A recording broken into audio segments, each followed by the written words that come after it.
یہ اس کی تیز رفتاری کا عالم ہوگا، گویا کہ میں تعبیر کر رہا ہوں اسے ان الفاظ سے کہ فاصلہ بے معنی ہو کر رہ جائے گا۔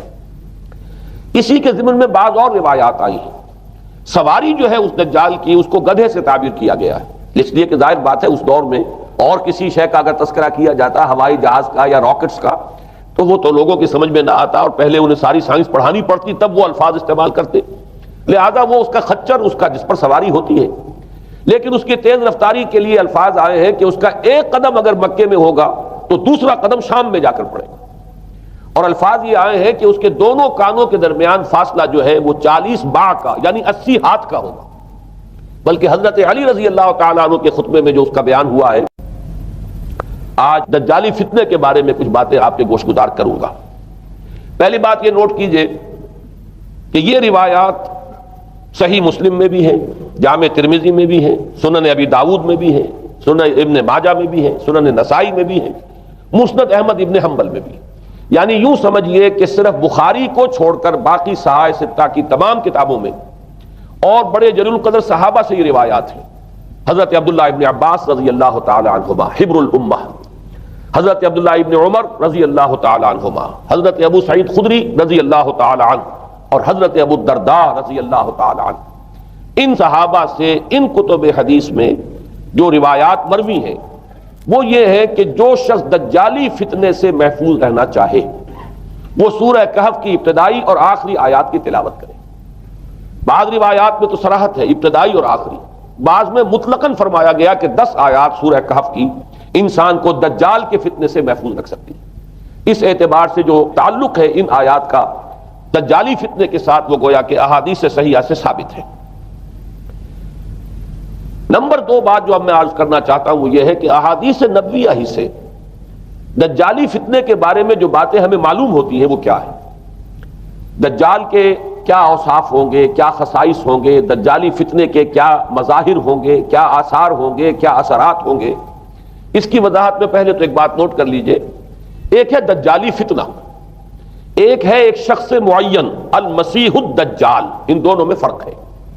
معلوم ایسا ہوتا ہے کہ ایک تو شخص ہوگا جس کا ظہور ہوگا، وہ شخص معین ہوگا، اور اگر احادیث کا تتبع کیا جائے تو معلوم ہوتا ہے کہ وہ یہود کا کوئی بہت بڑا لیڈر ہوگا، اور آخری زمانے میں قریب قیامت کا جو زمانہ ہے، قرب قیامت کا، اس میں جو بڑی عظیم جنگیں ہونے والی ہیں ان میں جب یہودیوں اور مسلمانوں کا مقابلہ ہوگا اور بہت کریٹیکل سٹیج پر وہ مقابلہ پہنچا ہوا ہوگا، اس وقت حضرت مسیح علیہ السلام کا نزول ہوگا اور وہ دجال اکبر کو یا المسیح الدجال جسے کہا گیا ہے اس کو وہ قتل کریں گے۔ تو المسیح الدجال یہ تو ایک شخص معین ہے، البتہ دجالی فتنہ صرف ایک شخص معین کے ساتھ نہیں متعلق، بلکہ اس کے لیے جو احادیث آئی ہیں ان کا جب ہم تتبع کرتے ہیں، ان سب کو جب جمع کرتے ہیں تو معلوم ہوتا ہے کہ وہ ایک خاص کیفیت ہے، ایک خاص دور میں کچھ ایسی کیفیات پیدا ہو جائیں گی کہ جن کو دجالی فتنے سے تعبیر کیا گیا ہے۔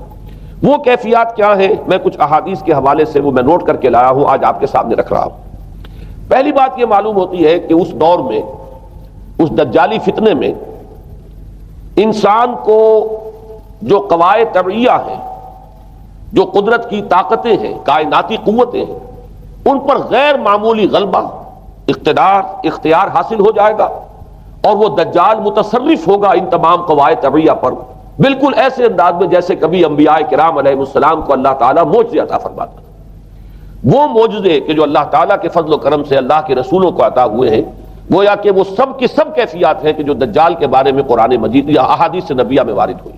مثلا پہلی بات یہ بتائی گئی کہ اس کے لیے فاصلہ بے معنی ہو کر رہ جائے گا، انتہائی تیز رفتاری ہوگی جو اسے حاصل ہوگی۔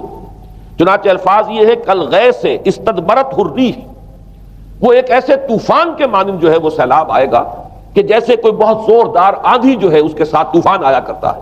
آپ سائیکلون کا تصور کیجئے کہ جس طریقے سے وہ ایک انتہائی تیز رفتار ہوا جو ہے وہ طوفان کو لے کر آتی ہے، اس طور سے وہ فتنہ پھیلے گا۔ ایک اور حدیث میں الفاظ ہیں فلا تدع قریۃ الا حبطتها فی 40 لیلہ، یہ مسلم شریف کی روایت ہے حضرت نواس ابن سمعان رضی اللہ تعالیٰ عنہ سے۔ کوئی قریہ تک نہیں چھوڑے گا دنیا کی کوئی آبادی چھوٹی سے چھوٹی جس میں وہ نہیں پہنچ جائے گا 40 دن کے اندر اندر۔ یہ اس کی تیز رفتاری کا عالم ہوگا، گویا کہ میں تعبیر کر رہا ہوں اسے ان الفاظ سے کہ فاصلہ بے معنی ہو کر رہ جائے گا۔ اسی کے ضمن میں بعض اور روایات آئی ہیں. سواری جو ہے اس دجال کی اس کو گدھے سے تعبیر کیا گیا ہے، اس لیے کہ ظاہر بات ہے اس دور میں اور کسی شے کا اگر تذکرہ کیا جاتا ہوائی جہاز کا یا راکٹس کا تو وہ تو لوگوں کی سمجھ میں نہ آتا، اور پہلے انہیں ساری سائنس پڑھانی پڑتی تب وہ الفاظ استعمال کرتے. لہذا وہ اس کا خچر، اس کا جس پر سواری ہوتی ہے، لیکن اس کی تیز رفتاری کے لیے الفاظ آئے ہیں کہ اس کا ایک قدم اگر مکے میں ہوگا تو دوسرا قدم شام میں جا کر پڑے گا. اور الفاظ یہ آئے ہیں کہ اس کے دونوں کانوں کے درمیان فاصلہ جو ہے وہ 40 باع کا یعنی 80 ہاتھ کا ہوگا. بلکہ حضرت علی رضی اللہ تعالیٰ عنہ کے خطبے میں جو اس کا بیان ہوا ہے کہ اس کا ایک کان جو ہے وہ 30 ہاتھ لمبا کان ہوگا اس کا. ابھی ذرا یہ صرف احادیث آپ سنتے جائیے، پھر اس کے بارے میں ان سب کو جوڑ کر جو ہمیں نتیجہ نکالنا ہے اس پر گفتگو بعد میں ہوگی.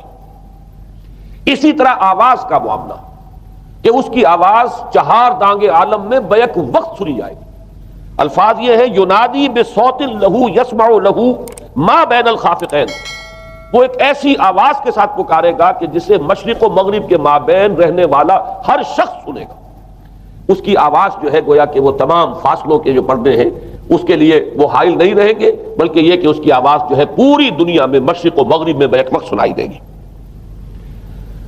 تیسری بات معلوم ہوتی ہے کہ علاج معالجہ وہ اس انتہا کو اور عمل جراحی اس انتہا کو پہنچ جائے گا. یہاں وہ الفاظ آئے ہیں جو قرآن مجید میں حضرت مسیح کے معجزات کے لیے آئے.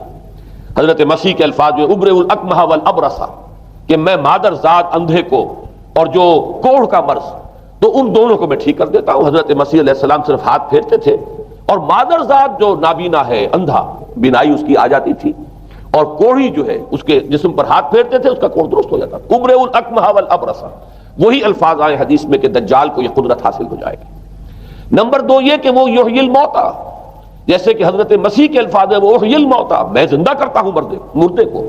حضرت مسیح فرماتے تھے ایک مردے کو قم باذن اللہ اور وہ کھڑا ہو جاتا تھا. بالکل اسی طریقے سے دجال کو بھی قدرت حاصل ہو جائے گی کہ وہ مردوں کو زندہ کرے گا. مزید وضاحت ایک حدیث میں یہ ہے کہ وہ ایک شخص کو آری کے ساتھ بیچ میں سے چیرے گا، 2 ٹکڑے کر دے گا، پھر سینے گا اور زندہ کر دے گا.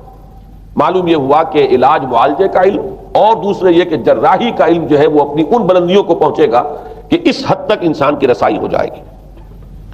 چوتھی بات، اس کو زمین اور فضا پر اس قدر غلبہ حاصل ہو جائے گا. الفاظ یہ حدیث کے یامر السماء فتمطر، وہ آسمان کو حکم دے گا بارش برسا اور وہ بارش برسائے گا. والارض فتنبت، اور زمین کو حکم دے گا کہ فصلیں اگا اور وہ اگائے گی. ویمر بالخربۃ فیقول لها اخرجی کنوزک، اور وہ کسی ویرانے پر سے گزرے گا اور اسے حکم دے گا، ویران چٹیل میدان، اور حکم دے گا کہ اپنے خزانے نکال. اور فرمایا اس کا نتیجہ یہ نکلے گا فتتبعہ کنوزها، تو اس زمین کے جو خزانے ہیں وہ نکل کے اس کے ساتھ چلنے شروع ہو جائیں گے. زمین پر قدرت، فضا پر قدرت. بارش کا حکم ہوگا وہ بارش ہو جائے گی، آسمان بارش برسائے گا، زمین اپنے خزانے اگل دے گی. پانچویں بات، وَيُبْعَثُ مَعَهُ الشَّيَاطِينُ عَلَى صُورَةِ مَن مَاتَ، اس کے ساتھ کچھ ایسے شیاطین مبعوث ہوں گے کہ جو ان صورتوں کو اختیار کریں گے ان لوگوں کی جو مر چکے، من الآباء والأمہات والمعارف، جو آباء و اجداد اور مائیں اور دادیاں اور جو بھی جان پہچان والے لوگ ہیں جو فوت ہو چکے ہوں گے، وہ ان کی صورت اختیار کریں گے. فَتَأْتِيَ أَحَدَهُمْ فَيَقُولُ أَلَسْتُ فُلَانًا أَلَسْتَ تَعْرِفُنِي، پھر وہ آئے گا اور وہ شیاطین آئیں گے اور انسان سے کسی سے بات کریں گے، کیا تم مجھے نہیں پہچانتے؟ کیا میں تمہارا فلاں رشتہ دار نہیں ہوں؟ اپنی نشانیاں بیان کریں گے اور لوگ پہچانیں گے. یہ وہ احادیث ہیں کہ جن کا جو نتیجہ نکلتا ہے اس کو پہچان لیجئے. وہ نتیجہ یہ ہے کہ حضور صلی اللہ علیہ وسلم نے دجالی فتنے کے جو اوصاف بیان کیے یا جو علامات بیان کی، ان کا حاصل یہ ہے کہ سائنس اور ٹیکنالوجی کی وہ بلندیاں انسان کو حاصل ہو جائیں گی کہ جو چیزیں کبھی رسولوں کے معجزوں سے ظہور پذیر ہوتی تھیں وہ قوانین طبیعہ پر تصرف کے باعث خود انسان کرنے لگے گا. یہ ہے در حقیقت حاصل. چنانچہ آج آپ دیکھیے وہ جو اس کا گدھا ہے وہ ہمارے آج کل کے ہوائی جہاز ہے، اور آپ کو معلوم ہے کہ یہ رڈار جو ہیں ان کے ہوائی جہازوں کے یہ بالکل اینڈز پر ہوتے ہیں، ان کے بازوؤں پر، اور یہی ان کے کان ہیں، انہی سے انہیں وہ معلومات حاصل ہوتی ہیں. خود ان کی لمبائی چوڑائی جو ہے وہ کتنی ہے، اور پھر یہ کہ ان کے درمیان فصل جو ہے وہ 80 ہاتھ کا یا 40 باع کا وہ موجود ہے. اور جہاز کی ایک اڑان اب تو کہیں بات پہنچ گئی کہ آپ کو معلوم ہے کہ پوری دنیا کے گرد بھی ایک جہاز جو ہے وہ چکر لگا لیتا ہے چند گھنٹوں کے اندر. لیکن یہ ہے کہ عام جو رفتار ہے اس میں بھی ایک پڑاؤ سے دوسرے پڑاؤ تک ایک جگہ سے جس کو ہاپ کرنا کہتے ہیں، یہ بھی کم سے کم 500-700 میل کا عام طور پر سفر جو ہے وہ جہاز طے کر رہا ہے۔ اسی طریقے سے ہماری جو سائنس کی، خاص طور پر جو طبی سائنس ہے، اب اس میں جس طریقے سے کہ زندہ رکھا جاتا ہے انسانوں کو، اور وہ ویجیٹیبل چاہے کہا گیا ہے ان کو ہیومن ویجیٹیبلز، لیکن یہ کہ دل کی دھڑکن بھی چلائے جا رہے ہیں، خوراک بھی پہنچا رہے ہیں، آدمی جو ہے وہ زندہ سال ہر سال تک زندہ پڑا رہتا ہے۔ اور یہ کہ سرجری بعض جانوروں پر تو یہ بات ہو چکی ہے کہ کاٹے گئے ہیں اور پھر ان کو سی دیا گیا ہے، جوڑ دیا گیا ہے۔ یہ تمام جو بھی معجزے ہیں اس وقت سائنس دکھا رہی ہے۔ اسی طرح اگر یہ معجزہ دیکھنا ہو کہ زمین لقدق زمین، جہاں کہیں کوئی آثار نہیں تھے کسی ایک پتے تک کے اگنے کے، اگر وہاں لہلہاتے ہوئے آپ کو چمن دیکھنے ہو تو ویسے سب سے پہلے تو یہ معاملہ ہوا تھا اسرائیل نے جو کر کے دکھایا تھا، لیکن اب تو آپ ابو ظبی چلے جائیے، سعودی عرب میں چلے جائیے۔ سعودی عرب کے اندر حال یہ ہے کہ آپ اگر ہوائی جہاز سے سفر کریں ریاض سے جدہ تک تو آپ کو جگہ جگہ بڑے سرکولر پیچز نظر آئیں گے جہاز سے، نہایت گرین، اور اس کے اندر جو ہے آرٹیفیشل اریگیشن کے ذریعے سے اور بہت عمدہ وہاں کاشت ہو رہی ہے، بہت خوبصورت فارمز جو ہیں وہ تمام کے تمام سرکولر پیچز، اس لیے کہ جو اریگیشن ہوتی ہے وہ ان ویلز کے ذریعے سے ہوتی ہے کہ جو ایک سرکل میں چلتے ہیں اور پانی کی وہ آرٹیفیشل بارش جو ہے وہ ہوتی رہتی ہے۔ باقی یہ کہ فضا سے آرٹیفیشل رین، یہ تو بہت ہی سادہ سی بات ہے کہ فضا کے اندر ایٹماسفیرک کنڈیشنز کو ذرا تبدیل کیا جائے تو بارش آ جاتی ہے۔ اور باقی رہ گیا آواز کا یہاں سے وہاں جانا، وہ تو آواز ہی نہیں، اب تو آپ صورتیں دیکھ رہے ہیں۔ آپ کو نیو یارک میں بیٹھا ہوا خطاب کرے، آپ پوری دنیا کے اندر جہاں چاہیں وہ آل ورلڈ اینٹینا آپ کے پاس صرف ہونا چاہیے، باقی یہ کہ آپ دنیا کے کسی بھی گوشے میں بیٹھے ہوئے کسی شخص کا خطاب جو وہ سن سکتے ہیں۔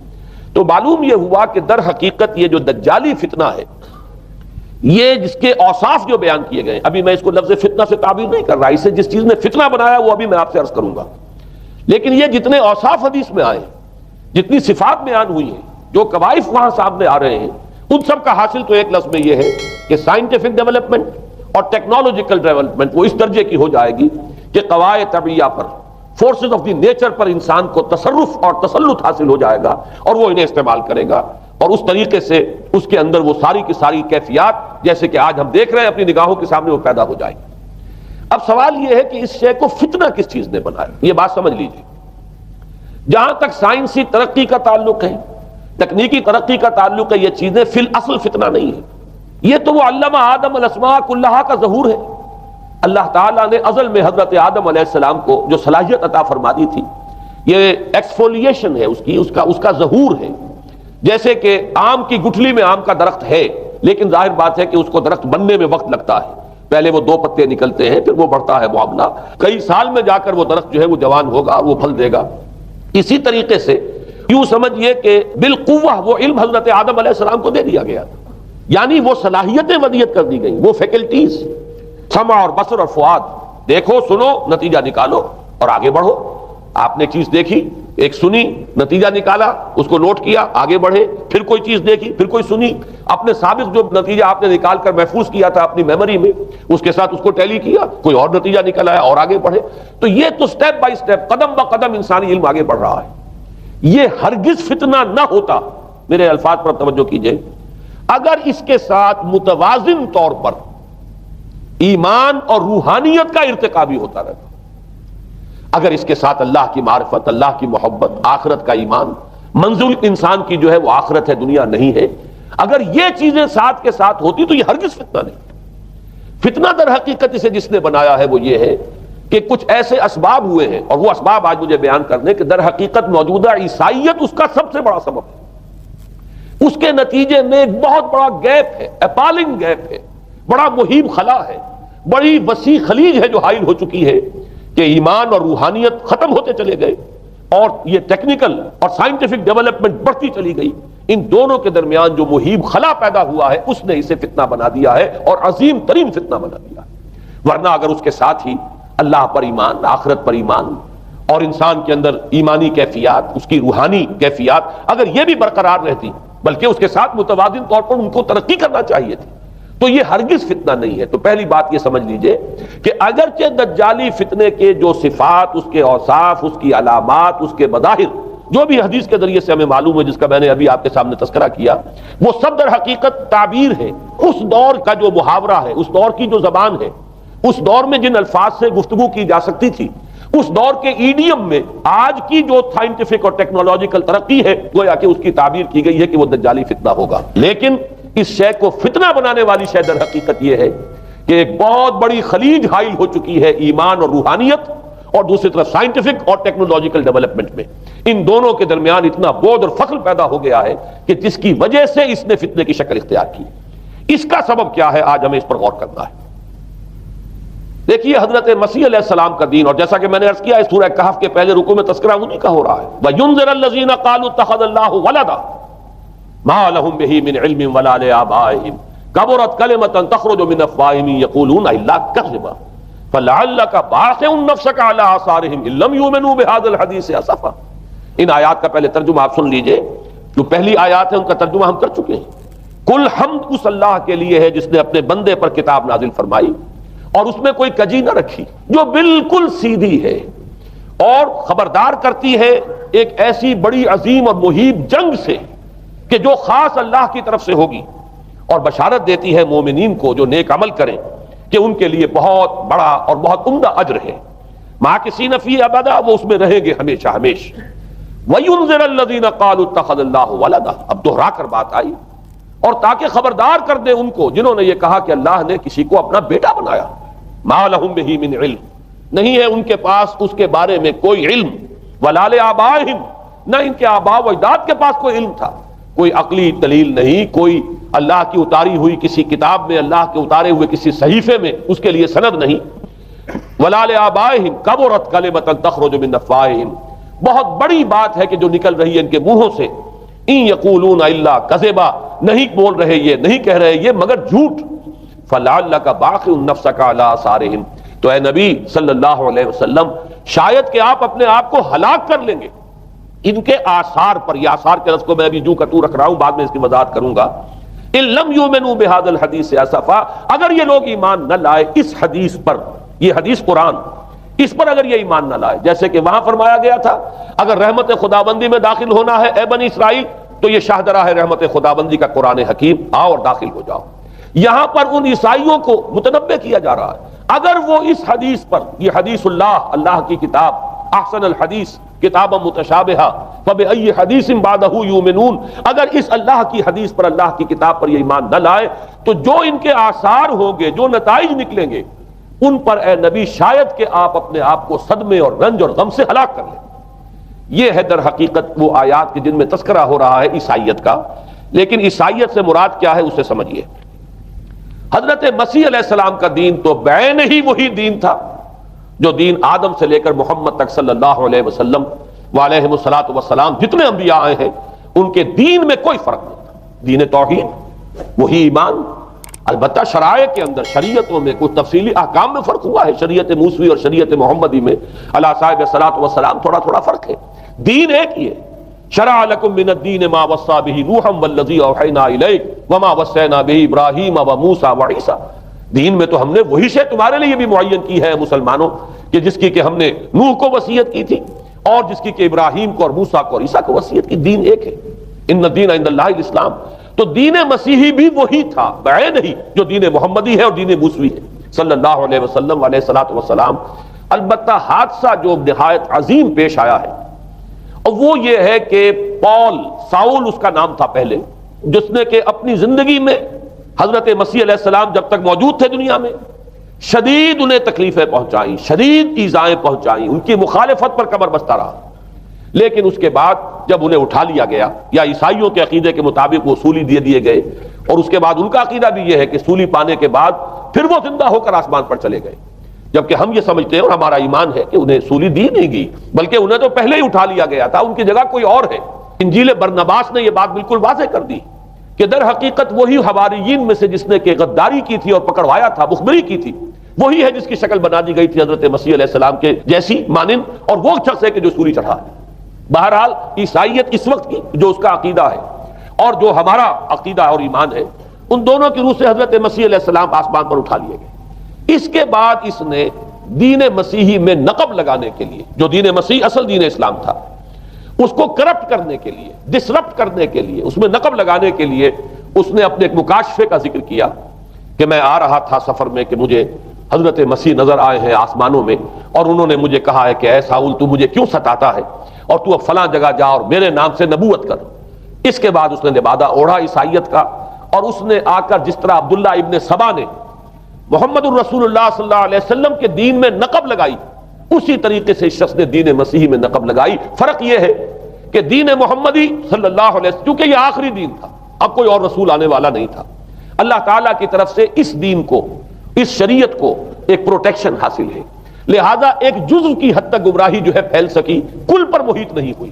لیکن بدقسمتی سے دین مسیحی کے بارے میں یہ ہوا کہ کچھ عرصے تک تو کشمکش رہی ہے، اصل دین مسیحی پر بھی جو کاربند لوگ تھے اور جو اس کے اوپر مستقیم رہے وہ قائم کچھ عرصے تک رہے ہیں، لیکن ہوتے ہوتے تقریباً اس دور تک آ کر جب کہ حضور کی بعثت ہوئی ہے، اصل دین مسیحی کے ماننے والے تقریباً ختم ہو چکے تھے، شاذ لوگ رہ گئے تھے، اور ان میں بھی یہ جرت نہیں تھی کہ اپنے اصل دین کا وہ اظہار کر سکے، بلکہ ہوتے ہوتے ان 600 سالوں کے اندر یہ ہوا کہ وہی پولزم جو ہے در حقیقت اس نے ہی مسیحیت کی شکل اختیار کر لی۔ یہ پولزم جو ہے یہ ہے در حقیقت یوں سمجھیے کہ ادیان عالم کی تاریخ میں سب سے زیادہ گمراہ کن مذہب، جس کا رد عمل پیدا ہوا ہے یورپ میں، جس نے کہ اس دجالی فتنے کی شکل اختیار کی ہے۔ میں یہ چاہتا ہوں کہ اس کے ضمن میں چند باتیں آج آپ کے سامنے رکھوں۔ پول نے جو دین مسیحی میں یا دین اسلام میں جو صحیح دین ہے اللہ کا، اس میں 3 تبدیلیاں بنیادی کی۔ سب سے پہلا تو وہی جو قرآن کہہ رہا ہے الذین قالوا اتخذ اللہ ولدا، مسیح کو، حضرت مسیح علی نبینا علیہ الصلوۃ والسلام، انہیں خدا کا بیٹا قرار دیا گیا۔ اور اس میں بھی نوٹ کیجئے بیٹے کے لیے عربی زبان میں 2 لفظ ہیں، ابن اور ولد۔ ابن کا لفظ ذو معنیین ہے، 2 معنی ہیں اس کے، ابن بیٹے کو بھی کہتے ہیں اور ابن کا کوئی معنوی تعلق بھی ہو سکتا ہے، صرف بیٹا نہیں۔ ابن السبیل مسافر کو کہتے ہیں، راستے کا بیٹا، یعنی چونکہ راستے کے ساتھ اس کا ایک تعلق ہے، راستہ چل رہا ہے، وہ تو ابن السبیل ہے۔ ابن الوقت، وقت کا بیٹا، وہ وقت کا بیٹا اس معنی میں نہیں ہے، بلکہ یہ ہے کہ جو ہر وقت جو ہے حالات کے مطابق گرگٹ کی طرح اپنا رنگ بدلتا چلا جائے، چلو تم ادھر کو ہوا ہو جدھر کی، وہ ابن الوقت ہے۔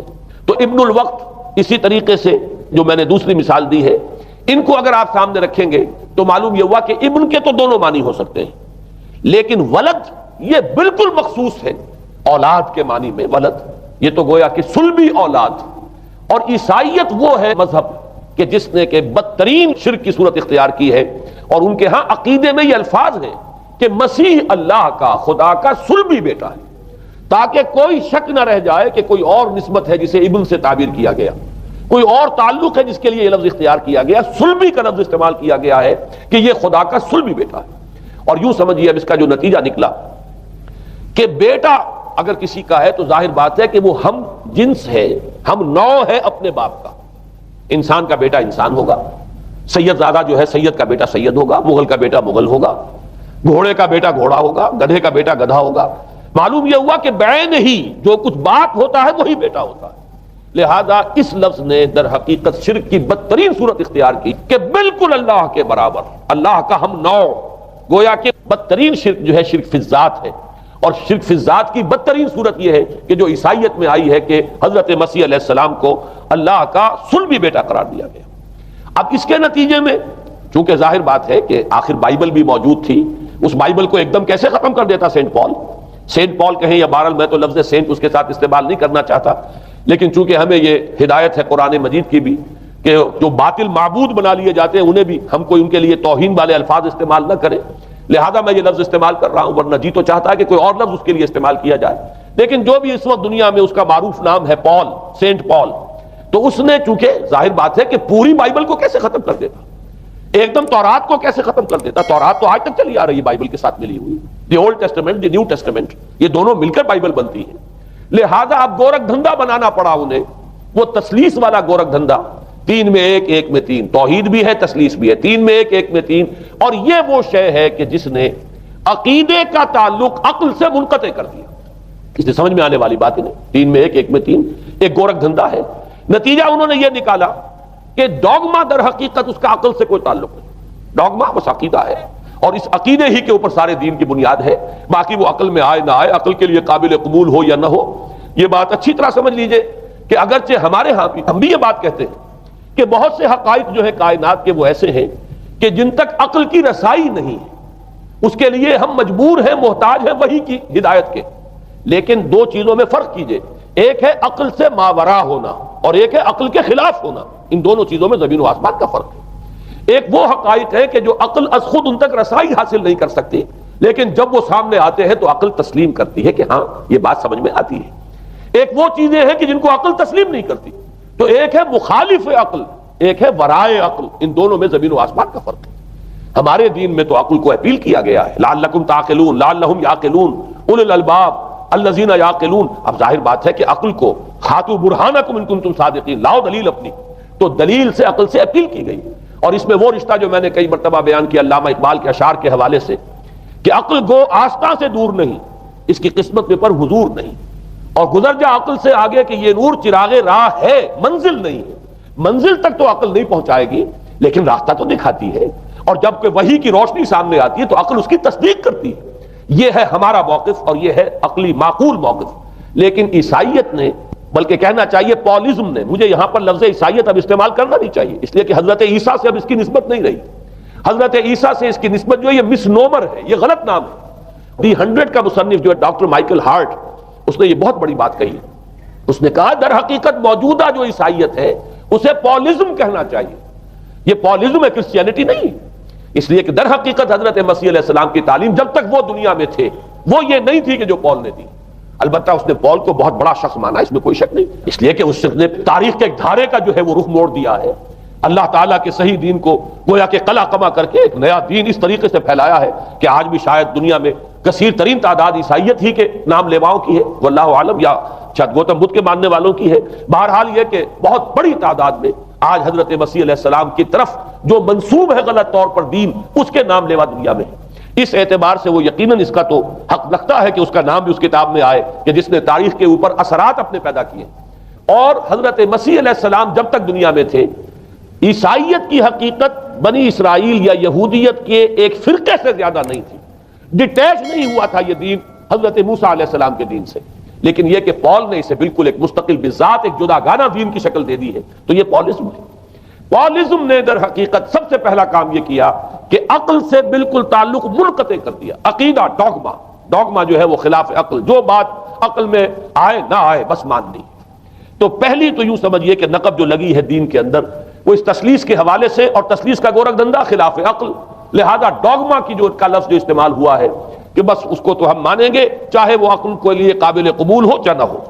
دوسرا، اس سے بھی زیادہ آپ دیکھیے ایک سے ایک بڑھ کر اینٹ رکھی جا رہی ہے. خشت اول چونے حد میں مار کج تاثریا امیر ابد دیوار کج. دوسرا کفارے کا عقیدہ جو مبنی ہے صلیب کے عقیدے پر. مسیح نے انتہائی ذلت کی موت، یعنی صلیب کی موت جو ہے وہ خود کہتے ہیں کہ انتہائی ذلت کی موت ہے. یہ ذلت کی موت کا پیالہ اس لیے پیا تاکہ اس کے ماننے والوں کی طرف سے کفارہ ادا ہو جائے. مسیح کفارہ ادا کر چکا ہے. اب جو شخص بھی مسیح کو مان لے گا اس کی گویا کہ نجات ہو گئی. اس کا عمل سے کوئی تعلق نہیں. عمل ہو نہ ہو، بد کردار ہو، اچھا کردار والا ہو، نیک ہو، بھلا ہو، جیسا بھی ہو، برا ہو، بدماش ہو، لچا ہو، لفنگا ہو، مسیح کو مان لے. صرف ماننے پر، اس لیے کہ مسیح تو اس کی طرف سے کفارہ پیش کر چکا. سارے گناہوں کا کفارہ جو ہے مسیح نے انتہائی ذلت آمیز موت جو ہے قبول کر کے گویا کہ اپنے ماننے والوں کے تمام گناہوں کا کفارہ دے دیا. یہ دوسرا عقیدہ. اس کا نتیجہ کیا نکلا؟ تسلیس نے عقل سے تعلق توڑ دیا تھا مذہب کا، اس نے عمل سے تعلق توڑ دیا. ڈوگما ہی ڈوگما ہے، نہ عقل سے کوئی تعلق نہ عمل سے کوئی تعلق. کوئی تعلق نہیں رہا. دین کی جڑیں جو ہے دونوں اعتبار سے، دین تو نام ان دو چیزوں کا، الا الذین آمنوا وعملوا الصالحات، دونوں کی گویا کہ جڑیں منہدم ہو گئیں، بنیادیں منہدم ہو گئیں، جڑیں کاٹ دی گئیں کہ نہ اس کا تعلق عقل کے ساتھ ہے نہ عمل کے ساتھ ہے. تیسری بات آئی ہے، اس نے کہا شریعت منسوخ. یہ عجیب ہے، دیکھیے جسے آئرنی آف فیٹ کہتے ہیں انگریزی زبان میں.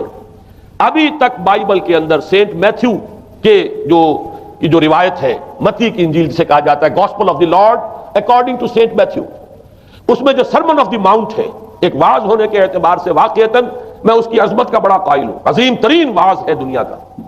اس کے شروع میں یہ الفاظ موجود ہیں، don't think I have come to destroy law. ہرگز یہ نہ سمجھنا کہ میں شریعت کو ختم کرنے آیا. وہ یہ کہہ کر گئے تھے کہ شریعت موسوی تم پر لاگو رہے گی، عائد رہے گی. لیکن پال نے تیسرا نقب لگایا، شریعت ساقط کر دی. اس کی ضرورت کیوں محسوس ہوئی یہ بھی سمجھ لیجئے. حضرت مسیح یہ کہہ کر گئے تھے کہ میں صرف بنی اسرائیل کے لیے آیا ہوں. میں اسرائیل کے گھرانے کی کھوئی ہوئی بھیڑوں کی تلاش میں آیا ہوں. انجیل میں یہ الفاظ آج بھی موجود ہیں.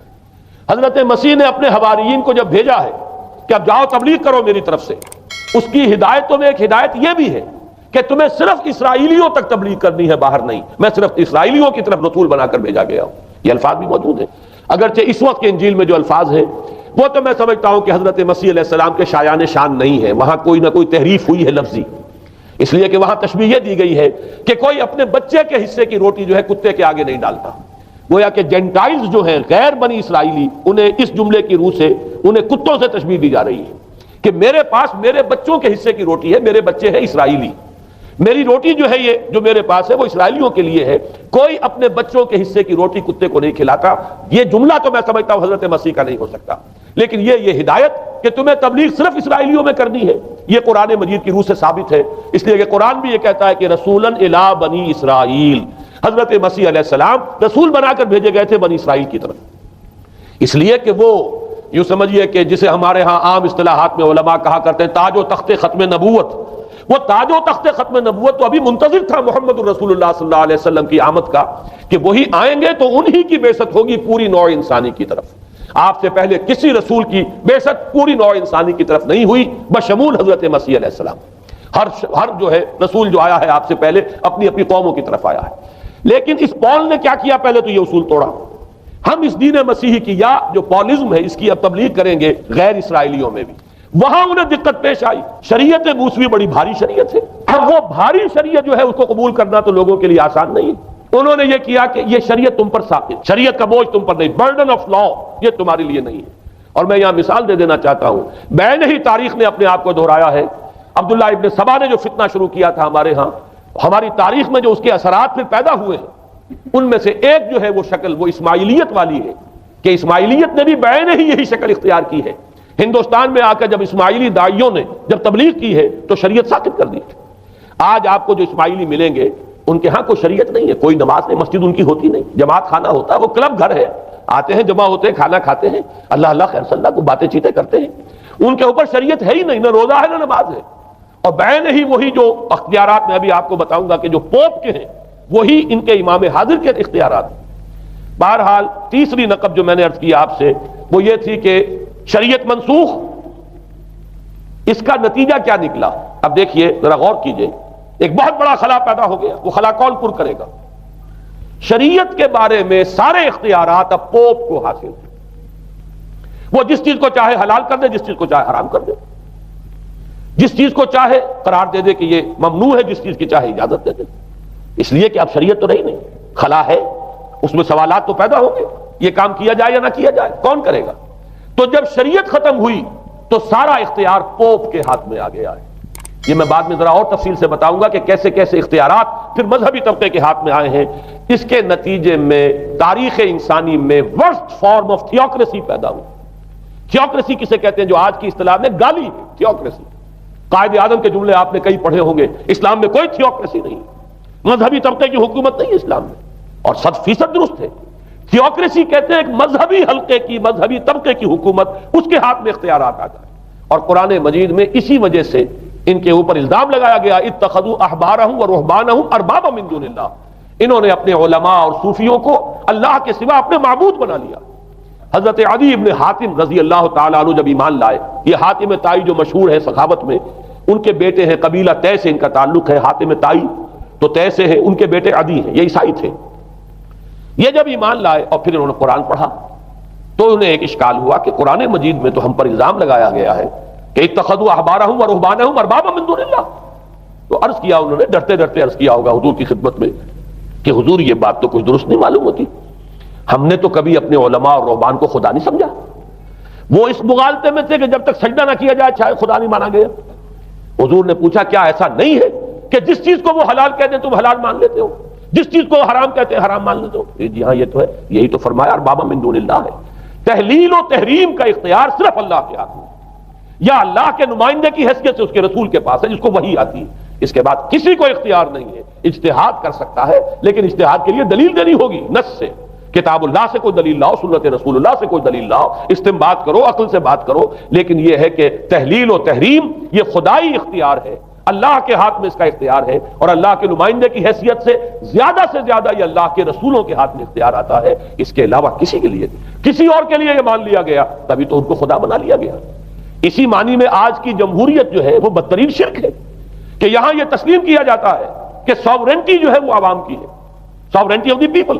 کیا معنی ہے کہ عوام کے نمائندے جو چاہیں قانون بنا دیں، جس چیز کو چاہیں حلال ٹھہرائیں، جس چیز کو چاہیں حرام ٹھہرائیں، ان کے پاس حلت و حرمت کے جو پورے اختیارات ہیں ان کے پاس آ گئے۔ یہی تو خدائی مقام ہے، خدا کا مقام دے دیا گیا، اس سے بڑا شرک کیا ہوگا؟ در حقیقت حاکمیت غیر اللہ اس دور کا سب سے بڑا شرک ہے۔ تو وہاں یہ حق جو ہے دے دیا گیا علماء کے ایک طبقے کو، پوپ کو، تو گویا کہ تاریخ انسانی کی بدترین تھیوکریسی، بدترین مذہبی استبدادی حکومت قائم ہوئی ہے یورپ میں۔ اس کے حوالے سے میں کچھ تاریخی حوالے بھی اب آپ کے سامنے رکھوں۔ دیکھیے، جب تک پال نے یہ کام شروع کیا ہے تو تقریباً 3 صدیوں تک تو یہ صرف ایک مذہبی تبلیغ کا کام ہوا ہے۔ انہوں نے کوششیں کی، محنتیں کی، پیغام پہنچایا، اور جیسا کہ میں عرض کر چکا ہوں اس وقت تک گڈمٹ تھے، پال کے ماننے والے بھی تھے اور حضرت مسیح کے جو اصل صحابہ تھے جو ان کے حواریین تھے ان کے ماننے والے بھی تھے، لہذا کشمکش ان کے اندر بھی چل رہی تھی۔ لیکن ظاہر بات ہے کہ حضرت مسیح کے اصل حواریین وہ تو اول تو یہ کہ اپنی گفتگو رکھ رہے تھے محدود بنی اسرائیل تک، نمبر 2 یہ کہ انہوں نے تو شریعت کو ساقط نہیں مانا۔ جنگل کی آگ کی طرح جو مسیحیت پھیلی ہے وہ پالزم والی مسیحیت ہے، اس لیے کہ اس میں تو کوئی شریعت کا کوئی بوجھ نہیں، کوئی حلال نہیں، کوئی حرام نہیں، کوئی نماز نہیں، کوئی روزہ نہیں، لہذا یہ تیزی کے ساتھ پھیلی اور 300 برس تک تو ایک کشمکش جو ہے جاری رہی۔ انہوں نے تبلیغیں کی، مصائب جھیلے، کشمکش اندر بھی چلی باہر بھی چلی۔ لیکن اس کے بعد قیصر روم کانسٹنٹائن، قسطنطین جسے کہتے ہیں، جس کا یہ قسطنطنیہ ہے، کانسٹنٹائن، اس نے یہ محسوس کیا بالکل اکبر کی طرح، جیسے اکبر نے محسوس کیا تھا کہ میری مملکت کے اندر یہ مذہبی تصادم جو ہے یہ سب سے بڑی یوں سمجھیے کہ انسٹیبلٹی کا سبب ہے، لہذا ان تمام مذہبوں کو ایک ہاون دستے میں ڈال کے کوٹ پیس کر ایک بناؤ۔ وہ جو دین اکبری یا دین الہی جو اس نے کیا تھا اس سیاسی مصلحت کی وجہ سے کہ یہ ہندو مسلم تصادم اور دوسرے مذاہب کا ٹکراؤ جو ہے وہ ہندوستان کو ایک سیاسی وحدت اور ایک اپنی سیاسی عظمت کی طرف پیش قدمی کرنے کا جو راستہ ہے اختیار کرنے سے روکتا ہے، لہذا یہ کام کیا جائے۔ یہی قسطنطین نے کیا۔ اس نے جب دیکھا بڑی کشمکش چل رہی ہے اس نے خود عیسائیت اختیار کر لی۔ عیسائیت کون سی اختیار کی؟ پالزم والی۔ ظاہر بات ہے اس کے لیے بھی اصل عیسائیت اختیار کرنا جو ہے مشکل تھا، پالزم والی۔ اور اس کے بعد یہ اب اسٹیٹ کی جو مشینری تھی، جو طاقت تھا، جو دباؤ تھا، اس کے حوالے سے اب یہ مسیحیت جو ہے پورے رومن امپائر کے اندر اب یہ بڑی تیزی کے ساتھ جس کو کہنا چاہیے اس کا ایک نظام قائم ہوا اور جو مذہبی طبقہ تھا اس کا اقتدار مستحکم ہو گیا۔ اس کے باوجود 200 برس اور گزرے۔ یونان چونکہ بہت بڑا مرکز تھا علم کا، فلسفے کا، سائنس کا، حکمت کا، آپ کو معلوم ہے یہ تمام ارسطو ہو، افلاطون ہو، یہ سب یونان کے ہیں، ارشمیدس ہو، یہ تمام کے تمام جو بھی ہے، تو سائنس اور فلسفہ دونوں اس کا گہوارہ یونان تھا۔ یونانی حکماء اعتراض کرتے تھے، لہذا سن 529 اس کو نوٹ کر لیجئے، جسٹینین ایک قیصر تھا اب قسطنطین کے 200 برس بعد، اس نے اپنی پوری مملکت میں فلسفہ اور سائنس کی تعلیم حرام قرار دی۔ کوئی نہ فلسفہ پڑھ سکے گا نہ سائنس، جو فلسفہ پڑھے گا اس کو مرتد قرار دے دیا جائے گا اور زندہ آگ میں جلا دیا جائے گا۔ انکوزیشن کورٹس قائم ہوئی، وہ صرف مذہبی عدالتیں اس لیے قائم ہوتی تھی کہ جس کے بارے میں معلوم ہو جائے کہ یہ فلسفہ پڑھتا ہے یا یہ سائنس پڑھتا ہے، اس لیے کہ فلسفہ اور سائنس دونوں جڑ کاٹتے ہیں اس ڈوگما کی۔ وہ ڈوگما جو پالزم والا ڈوگما ہے اس کی جڑ کھودنے والی ہیں دونوں چیزیں، اور چونکہ وہ دونوں عقل کو اپیل کرتی ہیں، یہ ڈوگما عقل کے متضاد ہے، لہذا مذہب کا تحفظ اسی طرح ہو سکتا ہے کہ اب ان دونوں کو بالکل ممنوع قرار دے دیا جائے۔ یوں سمجھیے کہ تقریباً 1000 برس تک یورپ میں، چونکہ سب سے بڑی امپائر یہی تھی، یورپ میں فلسفہ اور حکمت اور یہ سائنس کی تعلیم ممنوع رہی۔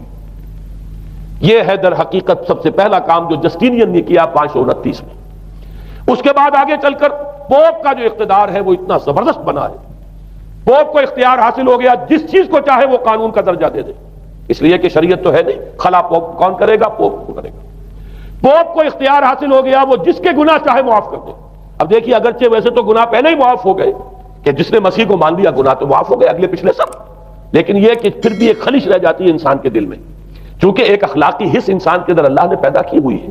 جب کوئی شخص کرتا ہے، کوئی بدکاری کرتا ہے، کوئی چوری کرتا ہے، ڈاکہ ڈالتا ہے، تو وہ جو ایک کانشنس ہے وہ جو پرک کرتا ہے، اس کو بھی ختم کرنے کے لیے اگر پوپ یا کارڈینل یا اس کے کسی نمائندے کے سامنے جا کر اعتراف گناہ کر لو اور کچھ اس کی مٹھی گرم کرو، کچھ ہدیہ پیش کرو، تو توبہ نامہ، معافی نامہ تمہیں دے دیا جائے گا، اور وہ جو چیز ہے وہ تمہارے لیے سند ہے کہ کوئی تم سے باز پرس تمہارے گناہ کے نہیں ہو سکے۔ پھر ان کی قیمتیں تھیں، ان کے لیے بڑی بڑی جو ہے ہدیے مقرر کیے گئے تھے۔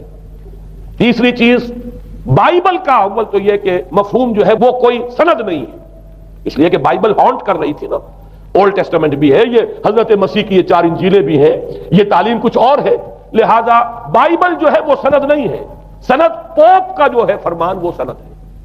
بائبل کی شرح کرنے کی، بائبل کی طرف سے کوئی دلیل لانے کی کسی کو کوئی حق حاصل نہیں۔ یہ جبر تھا، یہ تشدد تھا یورپ میں، یہ وہ دور تھا جبکہ اسلام پھیل رہا تھا۔ میں نے اس لیے آپ سے کہا تھا، نوٹ کرایا آپ کو، 529 میں جسٹینین کا یہ فرمان ہے، 571 میں حضور کی ولادت ہو رہی ہے، وہی صدی ہے، اور 630 کے آس پاس، بلکہ 629 کے آس پاس سلطنت روما کے ساتھ مسلمانوں کا ٹکراؤ شروع ہوا ہے۔ تو یہ تاریخی ان کو ریلیشن جو ہے ذہن میں رکھیے۔ جس وقت مسلمان آئے اور 200-300 برس جو ان کے عروج کے ہیں، اس وقت آپ کو معلوم ہے کہ تقریباً 6 صدیاں ہو چکی تھی کہ یورپ بالکل جس کو کہا جاتا ہے ڈارک ایجز، انتہائی تاریکی، مذہبی جبر اور استبداد، اس کے سوا کچھ نہیں، اور وہ ملاؤں کی حکومت جسے آپ کہیں گے، جسے آج کل کی اصطلاح میں کہا جائے گا، وہ جس کو چاہے جو چاہے سزا دے دے، پوپ کو اختیار حاصل ہے۔ کسی کے بارے میں ذرا جیسے بعض اوقات خبریں سچی ہیں یا جھوٹی، لیکن میں مثال دے رہا ہوں جیسے خبریں آتی رہی ہیں ایران کے بارے میں کہ کہیں اگر معلوم ہو گیا ہے تو پاسداران انقلاب پہنچے اور سمری ٹرائل اور فوراً ختم کیا آدمی کو۔ اس قسم سے انکوزیشن رپورٹس جو ہیں وہ کورٹس وہاں قائم ہوئی، اور یوں سمجھیے کہ لاکھوں افراد تحت کیے گئے، زندہ جلائے گئے۔ لیکن اس کے بعد جب عالم اسلام میں وہ روشنی پھیلی، اور خاص طور پر بنو عباس کے زمانے میں، اب بھاگ بھاگ کر وہاں جو بھی تھے فلسفے کے اور سائنس کے کوئی دلچسپی رکھنے والے، وہ بھاگ کر عالم اسلام میں آ گئے۔ یہاں اب وہ کتابیں جو ہیں ان کے ترجمے ہوئے، خاص طور پر مامون اور ہارون الرشید کے زمانے کے اندر یہ علم جو ہے ہندوستان سے بھی لیا، یونان سے بھی لیا مسلمانوں نے، اور اس کے بعد یہ غرناطہ اور قرطبہ کی یونیورسٹیوں کے ذریعے سے اس علم نے پینیٹریٹ کیا ہے دوبارہ یورپ میں۔ دیکھیے سرکل کیسے بنا ہے، یونان کا علم آیا ہے پہلے عالم اسلام میں، مڈل ایسٹ میں، اور پھر ادھر سے ہو کر چکر کھا کر اور اسپین کی یونیورسٹیوں کے ذریعے سے یورپ میں انٹروڈیوس ہوا ہے۔ اس وقت پھر اصلاح مذہب کی تحریک شروع ہوئی، اور ساتھ ہی تحریک احیاء العلوم، رینیسنس، اس کے نتیجے میں وہاں بیداری پیدا ہوئی۔ لیکن یہ بیداری اب آپ نوٹ کر لیجئے، ایک تو پروٹیسٹنٹ مذہب پیدا ہوا، اور کئی سو برس تک تصادم رہا کیتھولکس کے اندر اور پروٹیسٹنٹس میں۔ پورے اسلام کی تاریخ میں کبھی اتنے خونی فسادات نہیں ہوئے ہیں، کبھی بھی شیعہ سنی فساد بھی کبھی اتنا نہیں ہوا جتنا کہ کئی سو برس تک رومن کیتھولکس اور پروٹیسٹنٹس کے مابین یورپ میں ہوتا رہا ہے۔ بلکہ اس میں تو ایسے ایسے واقعات آتے ہیں کہ لگ بھگ 10 لاکھ افراد جو ہیں وہ ختم ہوئے ہیں۔ یہ آپس کا تصادم جو تھا، پروٹیسٹنٹ مذہب جو پیدا ہوا اصلاح مذہب کی تحریک کے ذریعے سے، اور وہ رومن کیتھولک پاپائیت والا نظام، ان کے درمیان جو تصادم ہوا، 10 لاکھ کی تعداد بتائی جاتی ہے کہ آدمی مارے گئے۔ بلکہ فرانس کا ایک شہر ہے، وہاں تو 19 دن تک مسلسل قتل عام کیا گیا پروٹیسٹنٹس کا، اور وہاں حاملہ عورتوں کے جو ہے پیٹ چاک کر کے بچے نکال کر ان کو بھی جو ہے ختم کیا گیا ہے۔ یہ سارا ظلم جو ہے وہاں ہوا ہے، تصادم ہوا ہے۔ اس کے نتیجے میں آپ خود سوچئے کہ کس قدر نفرت پیدا ہوئی عوام کے اندر مذہب سے۔ اس کے ساتھ ہی اب وہ علم شروع ہوا، سائنس شروع ہوئی، لہذا علم اور سائنس دونوں کی جڑ میں مذہب سے شدید نفرت پیدا ہوئی۔ یہ ہے وہ سبب کہ جس نے یہاں سے راستے علیحدہ کر دیے، اور مذہب چونکہ جبر کرتا ہے، مذہب چونکہ عقل کے اوپر بیڑیاں بٹھاتا ہے، پہرے بٹھاتا ہے، بیڑیاں ڈالتا ہے، اور مذہب چونکہ تشدد کرتا ہے، لہذا مذہب کے خلاف ایک نفرت، ایک ریئیکشن، یہ ہے اس ساری سائنسی ارتقاء اور سائنٹیفک اور ٹیکنالوجیکل جو ڈیولپمنٹ ہوئی ہے، اس کی جڑ میں مذہب سے نفرت جو ہے اس کے بیج بو دیے گئے۔ اور یہ 200-250-300 سال میں اب یہ جو تناور درخت بن کر آیا ہے کہ ایک طرف سائنس کی ترقی، ٹیکنالوجی کی ترقی آسمان کو چھو رہی ہے، آج انسان چاند کے اوپر تو انسان کے قدم جو ہے پہنچ چکے ہیں، اور آپ کا ایک راکٹ جو ہے وہ پورے تمام سیارے جو ہیں ہمارے سولر سسٹم کے ہیں ان سب کا چکر لگا کر، اور وہ اس سے باہر چلا گیا ہے، خلا کے اندر کہاں گیا کچھ پتا نہیں۔ لیکن یہ کہ تقریباً یوں سمجھیے کہ سن 77 کا چلا ہوا وہ، اور 12 برس تک اس نے سفر طے کیا ہے، اور کم سے کم سولر سسٹم کا جو ہے اس نے پورا جو ہے احاطہ کیا۔ اور جو میں نے آپ کو وہ احادیث سنائی، ان کے حوالے سے بات کیا سمجھ میں آئی کہ یہ سائنٹیفک، ساری کی ساری سائنٹیفک ڈیولپمنٹ، یہ ٹیکنالوجیکل ڈیولپمنٹ، لیکن چونکہ اس کے ساتھ مذہب کا انکار ہے، خدا پر ایمان نہیں ہے، آخرت کا یقین نہیں ہے، روح کا گویا کہ انکار، روحانیت تو بہت دور کی بات ہے، روح کا بھی انکار۔ نتیجہ یہ ہے کہ ان دونوں چیزوں کے مابین وہ گیپ جسے میں نے کہا تھا ایپالنگ گیپ، ایک بہت بڑا گیپ ہے جو پیدا ہو چکا ہے۔ اب میں حدیث آپ کو سنا رہا ہوں، بخاری شریف میں جو روایت ہے، حضور نے فرمایا کہ دجال کے ماتھے پر لکھا ہوا ہوگا کافارا، کفر۔ الفاظ یہ ہے انہو مکتوب بین عینیہ کافارا، علیحدہ علیحدہ، یقرأہ کل مومن کاتب او غیر کاتب، وہ اس طرح نمایاں لکھا ہوا ہوگا کہ ہر شخص اسے پڑھ لے گا، چاہے وہ لکھنے والا ہو چاہے نہ ہو، لکھا پڑھا ہو چاہے نہ ہو۔ یعنی اس تہذیب کی پیشانی پر کفر لکھا ہوا ہے، مذہب سے دشمنی، مذہب سے بودھ، مذہب سے دوری، مذہب کی ہر چیز کی نفی۔ آج جو ایک ورلڈ سویلائزیشن ہے، ایک عالمی تہذیب ہے جس کا کہ غلبہ ہے ہمارے اس پورے گلوب پر، اس میں تین چیزوں کے مقابلے میں تین چیزوں کی اہمیت ہے۔ خدا کی اہمیت نہیں ہے، ہوگا، ہم انکار بھی نہیں کرتے، لیکن ہم جانتے بھی نہیں کہ ہے کہ نہیں۔ ہاں، اہمیت کائنات کی ہے، غور کرو، کائنات کے قوانین کو سمجھو، ایکسپلائٹ کرو، قوت جو ہے نیچر کی قوت اس کو مسخر کرو، اس کو استعمال کرو، ہوگا خدا ہے یا نہیں ہے، چھوڑو اس بحث کو۔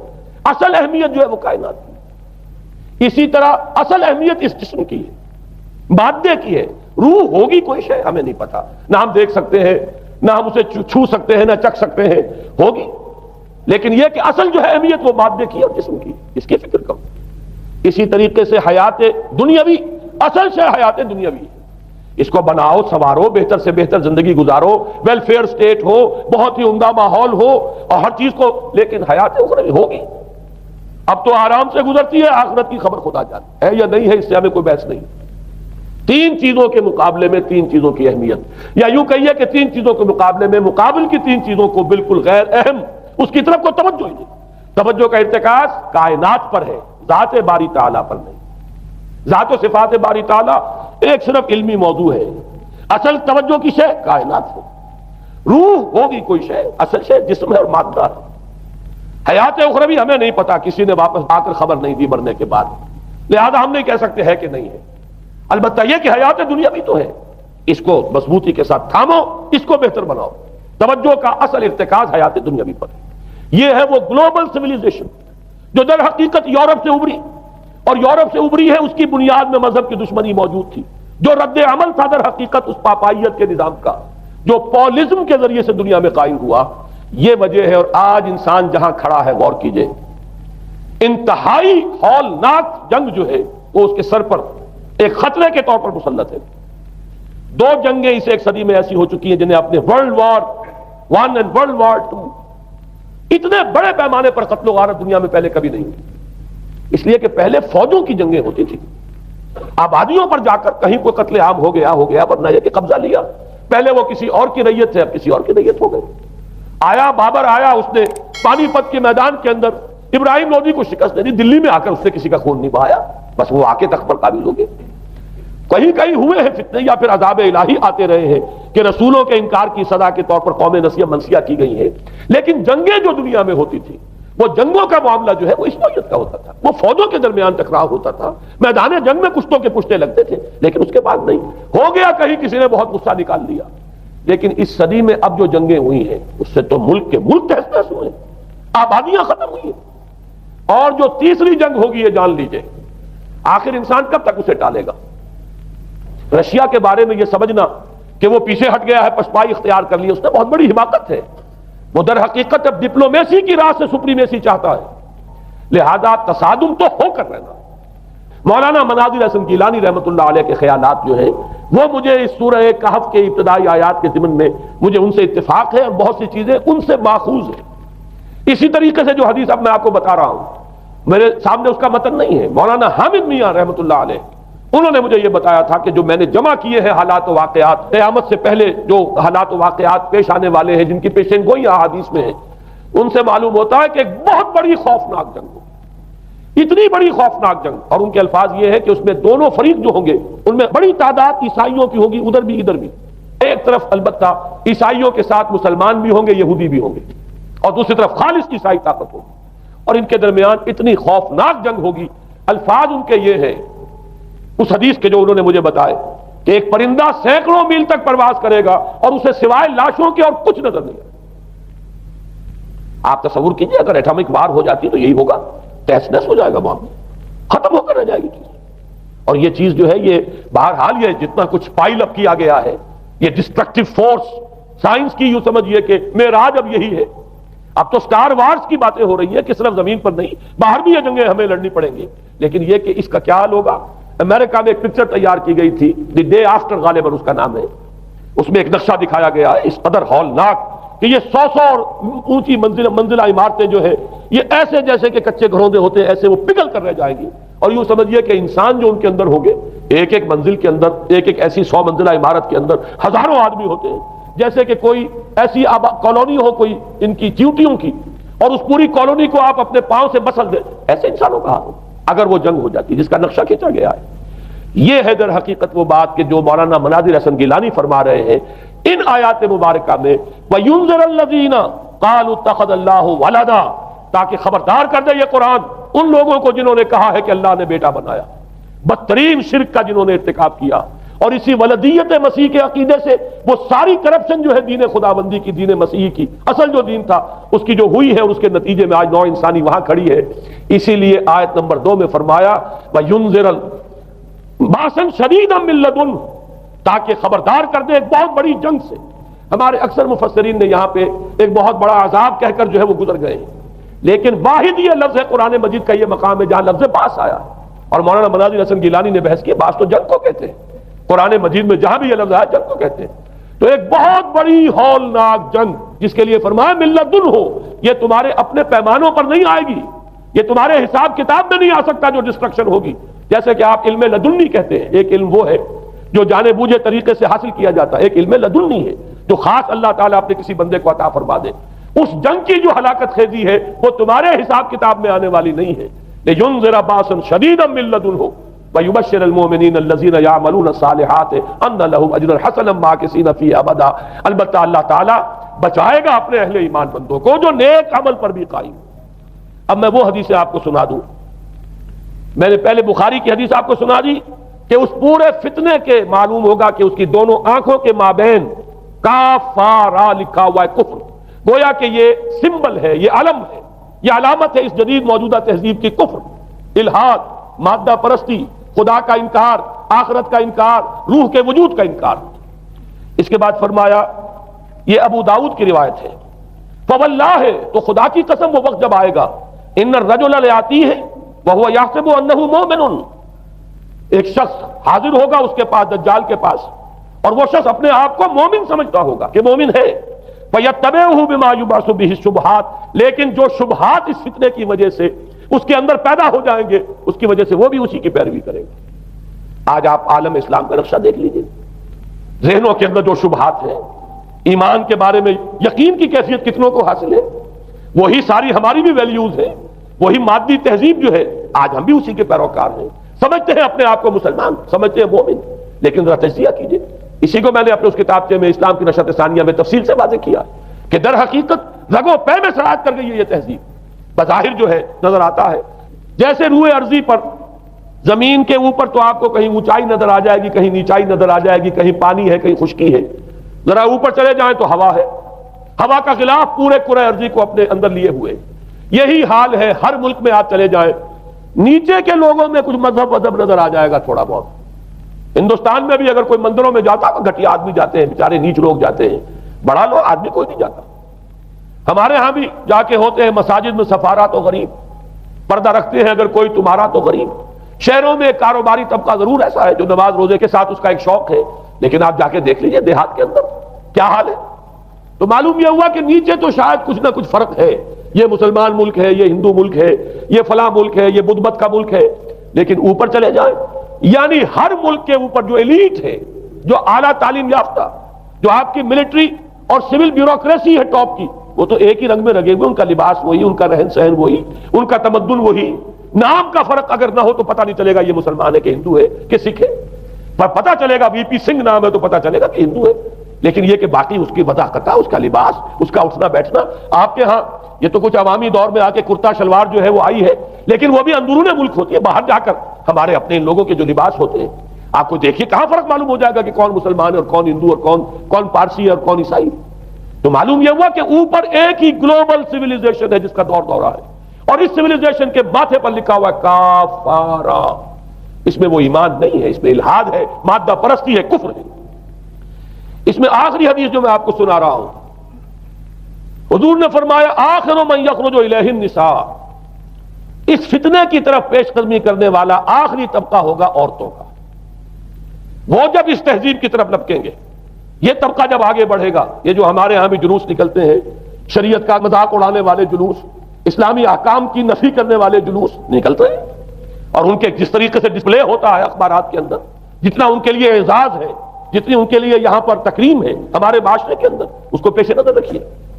آخر من یخرج الیہ النساء حتی ان الرجل لیرجع الی امہ و ابنتہ و اختہ و عمتہ فیوثقها رباطا، یہاں تک کہ ایک بندہ مومن کا حال یہ ہو جائے گا کہ وہ دوڑے گا اور کوشش کرے گا اپنی ماں کو، بیٹی کو، بہن کو، پھپھی کو باندھ کر رکھے کہ وہ نکل نہ جائے.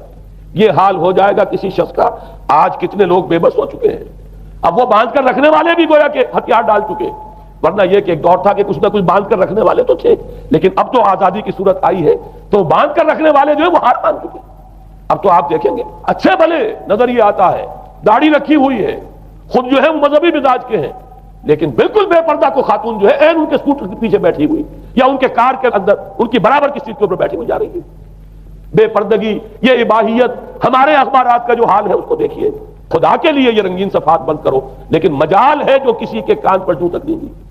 لہذا حدیث کے الفاظ نوٹ کیجئے، آخر من یخرج الیہ النساء، اس فتنے کی طرف پیش قدمی کرنے میں آخری طبقہ جو ہوگا وہ خواتین کا ہوگا. حتی ان الرجل لیرجع الی امہ و ابنتہ و اختہ و عمتہ، یہاں تک کہ آدمی دوڑے گا، پکڑے گا اپنی ماں کو، اپنی بیٹی کو، اپنی بہن کو، اپنی پھپھی کو، اور اسے باندھ کے ہی کوشش کرے گا کہ کہیں وہ اس طریقے سے اس دجالی فتنے کے اندر جو ہے وہ اسی کی پیروی کے اندر گھر سے نہ نکل جائے. یہ ہے وہ فتنہ جس کی لپیٹ میں اس وقت پوری دنیا آئی ہوئی ہے. اب نوٹ کیجئے، اس فتنے کے لیے اب میں چند باتیں اور کہہ رہا ہوں. لغوی بحث کیا ہے؟ دجال کسے کہتے ہیں؟ یہ بنا ہے لفظ دجل سے. دجل اور فریب یہ ہماری زبان میں بھی مستعمل، دجل و فریب، دھوکہ دینے والی شے، ملمہ، حقیقت کچھ ہو اوپر کچھ اور پردہ ڈال دیا گیا، یہ دجل ہے. گندم نمائی جو فروشی دجل ہے، فریب ہے. اسی کے لیے دوسرا لفظ عربی زبان کا جو قرآن میں کثرت سے آیا وہ غرور ہے، دھوکہ. اصل میں یہ دنیا دھوکہ ہے جو حیات اخروی کے لیے ایک پردہ بن کر ہماری آنکھوں پر پڑ گیا ہے.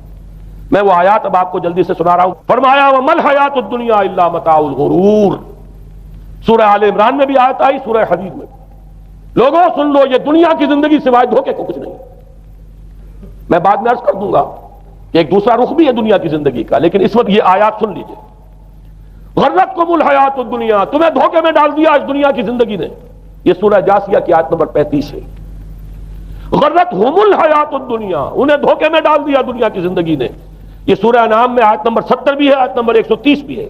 تیسری مرتبہ سورہ اعراف میں آیت نمبر 51 ہے، اور 2 مرتبہ سورہ لقمان اور سورہ فاطر میں آیا فلا یغرنکم الحیات الدنیا ولا یغرنکم باللہ الغرور. دیکھو لوگوں، کہیں تمہیں دنیا کی زندگی دھوکے میں نہ ڈال دے. یہ دنیا کی زندگی جو ہے دھوکہ بن کر ایک فریب کا پردہ ہماری آنکھوں پر ڈالتی ہے کہ یہ ہمارا مطلوب مقصود، اسی کے لیے بھاگ دوڑ، اسی کو بنانا سنوارنا. وہ جو میں عرض کر چکا ہوں، 3 چیزوں کے مقابلے میں 3 چیزوں کی اہمیت. حیات دنیا بھی جب مطلوب بن جائے، حیات دنیا بھی جب انسان کی اصل محبوب بن جائے، تو گویا کہ حیات اخروی اب نگاہوں سے اوجل ہو گئی. آنکھ اوجل پہاڑ اوجل. یہی ہے اصل دجل، یہی ہے اصل فریب. آیات اور سنیے، سورہ اعلیٰ، بل تؤثرون الحیات الدنیا والآخرۃ خیر وابقیٰ. لوگوں، تمہاری گمراہی کی اصل جڑ بنیاد کیا ہے؟ تم دنیا کی زندگی کو ترجیح دیتے ہو جبکہ آخرت بہتر بھی ہے اور باقی رہنے والی بھی. کلا بل تحبون العاجلہ وتذرون الآخرہ. کوئی نہیں، تمہارا اصل مرض یہ ہے کہ تم اس عاجلہ سے جو موجود ہے، سامنے ہے، نقد ہے، اس سے محبت کرتے ہو، اور آخرت کو تم نے تج دیا ہے، چھوڑ دیا ہے. یہ سورہ قیامہ اور اس سے اگلی سورت جو ہے وہ آپ کے علم میں ہے، سورۃ الدہر. اس میں فرمایا گیا ان ہؤلاء یحبون العاجلۃ ویذرون وراءہم یوما ثقیلا. ان لوگوں کا اصل مرض یہ ہے، یہ اس عاجلہ کو پسند کرتے ہیں، اس سے محبت کرتے ہیں، اور پیچھے وہ جو بھاری دن آنے والا ہے اس کا خیال انہوں نے دل سے نکال دیا. یہ ہے در حقیقت اصل فساد، اصل فتنہ، اصل گمراہی. 100 خرابیوں کی جڑ ایک خرابی. اب اسی کا ایک نتیجہ نکلتا ہے یہ دنیا جتنی حسین بنتی چلی جائے گی اتنا ہی فتنہ شدید سے شدید تر ہوتا چلا جائے گا۔ یہاں جتنی آسائشیں ہوں گی اتنا ہی آپ پر غفلت کا پردہ طاری ہو جائے گا۔ اور آپ کو معلوم ہے کہ اس پوری سائنٹیفک جو بھی ڈیولپمنٹ ہے اس کا حاصل کیا ہے؟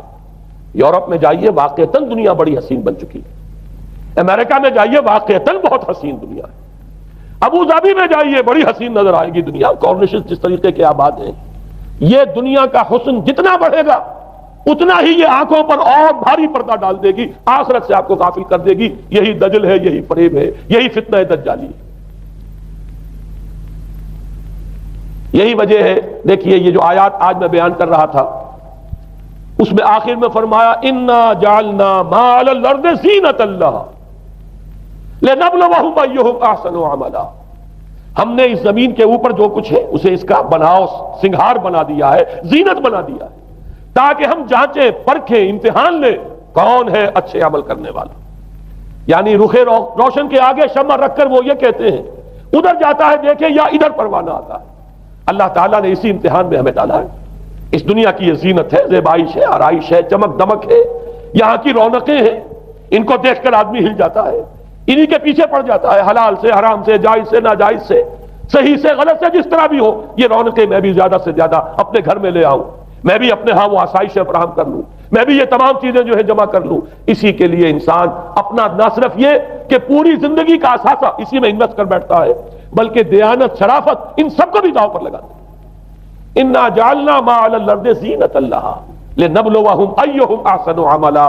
ہم نے زمین کے اوپر جو کچھ ہے اسے اس کا زیور بنا دیا ہے، سنگھار، تاکہ ہم ذرا آزمائیں ان کو کہ آیا یہاں کے ہی اسی حسن کے اندر، اسی رعنائی کے اندر گم ہو کر رہ جاتے ہیں، یا اس حسن ازلی وہ اللہ تعالیٰ کا جلال و جمال یہ اس کے طالب بنتے ہیں۔ یہ ہے در حقیقت امتحان۔ اسی کو جیسے کہ حدیث میں بھی آیا تھا، شروع کی آیات اور آخری آیات، آخری رکوع میں فرمایا قل هل ننبئکم بالاخسرین اعمالا، اے نبی ان سے کہیے کیا ہم تمہیں بتائیں اپنی زندگی کی جد و جہد میں، بھاگ دوڑ میں سب سے زیادہ خسارے میں کون رہے؟ الذین ضل سعیہم فی الحیاۃ الدنیا وہم یحسبون انہم یحسنون صنعا، وہ لوگ کہ جن کی بھاگ دوڑ، جن کی محنت، جن کی کوشش وہ دنیا کی زندگی ہی میں بھٹک کر رہ گئی، اور وہ اپنے کہیں یہ سمجھتے رہے کہ ہم بڑے کامیاب ہو رہے ہیں، بہت اچھے کام کر رہے ہیں، ہم نے اتنی ترقی کر لی، ہم نے یہ کچھ بنا لیا، میں نے یہ جائیداد بنا لی، میں نے یہ کچھ مقام حاصل کر لیا، لیکن مطلوب و مقصود دنیا۔ ضل سعیہم فی الحیاۃ الدنیا، انہوں نے دنیا کی زندگی ہی کے اندر اپنی ساری سعی و جہد کو بھٹکا کر رکھ دیا۔ میں اس کا جو دوسرا رخ بتانا چاہتا تھا وہ ایک حدیث کے حوالے سے ہے۔ اگر آخرت مطلوب و مقصود رہے تو یہ دنیا آخرت کی کھیتی بن جاتی ہے۔ حضور نے فرمایا دنیا مزرعۃ الآخرہ، اگر تمہارا مطلوب و مقصود آخرت ہے تو پھر یہ دنیا کے اندر یہ کھیتی ہے، بو گے یہاں تو وہاں کاٹو گے۔ نیک اعمال کرو، خدمت خلق کے لیے کوشاں ہو جاؤ، لوگوں کی ہدایت کے لیے اپنی توانائیاں جو ہے وقف کرو۔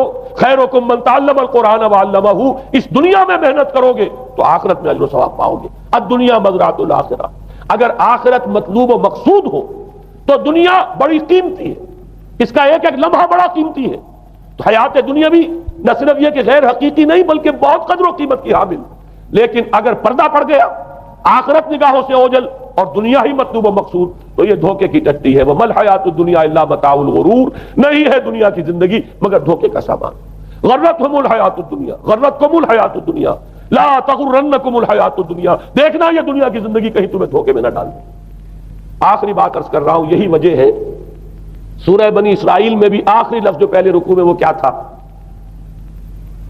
وَأَنَّ الَّذِينَ لَا يُؤْمِنُونَ بِالْآخِرَةِ أَعْتَدْنَا لَهُمْ عَذَابًا أَلِيمًا، اور وہ لوگ، نوٹ کر لیجئے وہ آیات، إِنَّ هَذَا الْقُرْآنَ يَهْدِي لِلَّتِي هِيَ أَقْوَمُ وَيُبَشِّرُ الْمُؤْمِنِينَ الَّذِينَ يَعْمَلُونَ الصَّالِحَاتِ أَنَّ لَهُمْ أَجْرًا كَبِيرًا وَأَنَّ الَّذِينَ لَا يُؤْمِنُونَ بِالْآخِرَةِ أَعْتَدْنَا لَهُمْ عَذَابًا أَلِيمًا۔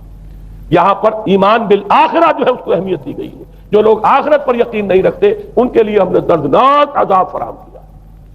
اور یہاں پر بھی جیسا کہ سامنے آ گیا، سورہ کہف جو ختم ہو رہی ہے جن مضامین پر، وہ بھی وہی آیات ہیں جن کے بارے میں حدیث میں آیا ہے کہ دجالی فتنے سے محفوظ کرنے میں ان کی بڑی تاثیر ہے۔ قل هل ننبئكم بالاخسرین اعمالا الذین ضل سعیهم فی الحیاۃ الدنیا وهم یحسبون انهم یحسنون صنعا اولئک الذین کفروا بآیات ربهم ولقائه فحبطت اعمالهم فلا نقیم لهم یوم القیامۃ وزنا. یہ وہ لوگ ہیں جنہوں نے اپنی رب کی آیات کا انکار کیا، جن کی دنیا ہی مطلوب و مقصود بن کر رہ گئی ہے. چاہے وہ کہیں ہم قرآن کے ماننے والے ہیں اور محمد کے عاشق ہیں صلی اللہ علیہ وسلم، اولئک الذین کفروا بآیات ربهم ولقائه فحبطت اعمالهم ولا نقیم لهم یوم القیامۃ وزنا ذلک جزاؤہم جہنم بما کفروا واتخذوا آیاتی ورسلی ہزوا. یہ وہ لوگ ہیں کہ جنہوں نے ہمارے رسولوں اور ہماری آیات کا ٹھٹھا اڑایا ہے. اس لیے کہ رسول کہہ رہے ہیں اصل منزل آخرت کی ہے، تم بنائے ہوئے دنیا کو مطلوب و مقصود. تو لاکھ زبان سے عشق رسول کے دعوے کرو، اپنے عمل سے در حقیقت رسول کی تکذیب کر رہے ہیں. اللہ تعالی ہمیں ان سے محفوظ رکھے اور اصل حقیقت ہماری نگاہوں پر منکشف ہو، اور یہ دنیا ہماری نگاہوں پر پردہ نہ پڑ کر رہ جائے، آخرت سے اور اللہ سے ہمیں محجوب نہ کر دے. اس لیے کہ یہی اصل دجالی فتنہ ہے، اور ان سے بچنے کے لیے محمد الرسول اللہ صلی اللہ علیہ وسلم کے فرمان کے مطابق سورہ کہف میں نے کچھ ابتدائی اور آخری آیات کا صرف حوالہ دے دیا ہے، لیکن یہ کہ اس کے مضامین میں درمیان میں بھی کچھ چیزیں ہیں. اب میں اس طرح ایک ایک لفظ کے حوالے سے تو آئندہ ان کا تذکرہ نہیں کر سکوں گا، لیکن یہ ہے کہ میں موٹے موٹے مضامین انشاءاللہ سورہ کہف کا ہوگا.